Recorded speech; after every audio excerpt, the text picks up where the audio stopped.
The story of Spec Ops: The Line is the story of three soldiers. You play as Captain Martin Walker, leader of a Delta Recon squad who's sent into Dubai after the city's been ravaged by these cataclysmic sandstorms. You're looking for Colonel John Conrad, the commander of the damned 33rd, who went in to help evacuate the city. As they were evacuating, this massive sandstorm hit and everyone in the city was believed dead. 6 months later, a mysterious kind of broken radio signal is picked up coming out of Dubai, and so you're sent in to see if there are any survivors left. Conrad's still alive. I think he is. I know he'd agree with me. Tracks end here. Guess this is the nest. Walker is a bit of a mystery. This is a commander, a professional soldier. He has to keep this little bit of emotional distance from Lieutenant Adams and Sergeant Lugo, your squad mates, because he has to sometimes give them orders where they are going to possibly go to their death. Gotta be smart about this. Okay, Ghoul's right there and I got a clean shot. You open fire now, the civilians are dead. Does that mean nothing to you? Lieutenant Adams is Walker's second in command. He is also the demolition expert and the heavy gunner for your squad. Sergeant Lugo, on the other hand, is a rookie. This is his first mission as a Delta operator. The relationship between him and Walker and him and Adams is going to be very different and evolve differently throughout the game. Christ, these soldiers were massacred. Nah, look how they're lined up. This was an execution. Colonel John Conrad is, in many ways, this larger-than-life soldier. This is a man who is both a brilliant strategist, but also the best example of a soldier that he can possibly be. Cover me! I'm reloading! The characters in Spec Ops are not static. These are not going to be the same people that you meet at the beginning of the game by the time you reach the end of the game. Begin.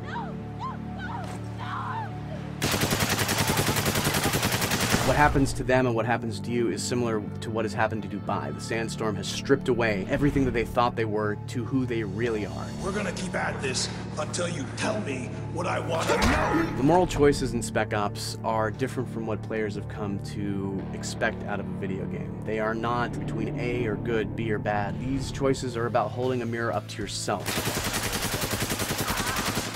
Fuck, I'm taking the shot. Wait for your orders, Sergeant.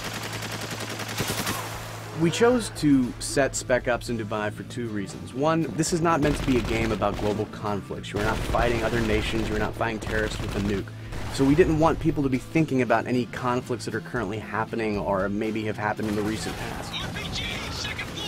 Also, Dubai is a metaphor in a lot of ways for what the player and the characters are experiencing. This is a city where there should not have been a city, but men with money and power just came in and said, I'm going to build whatever I want. And then the sandstorms came, the desert retook it, and nature said, no, just because you want to do this does not mean it can happen, does not mean it should happen. The CIA doesn't start when it can't finish. Well, now's the time to prove it, because I'm not telling you shit. No! What the hell? The inspiration that we had was not necessarily to recreate a character from a movie or a book that necessarily people liked, but instead to create real characters that felt like they were actual people, soldiers that were with you on this journey and not just tools that you were giving orders to and commanding around a battlefield. All insurgents wishing to surrender, please report to your nearest outpost for processing. We had many military advisors on the game who were constantly going over the script, checking it for accuracy, and also at the same time performing our mocap so that we had our characters moving like soldiers actually would move.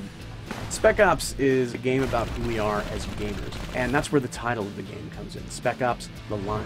That line between expectation and reality. Who these soldiers think they are and who they actually are. Who we as gamers think we are when we choose a game, and ultimately who we actually are as we play that game.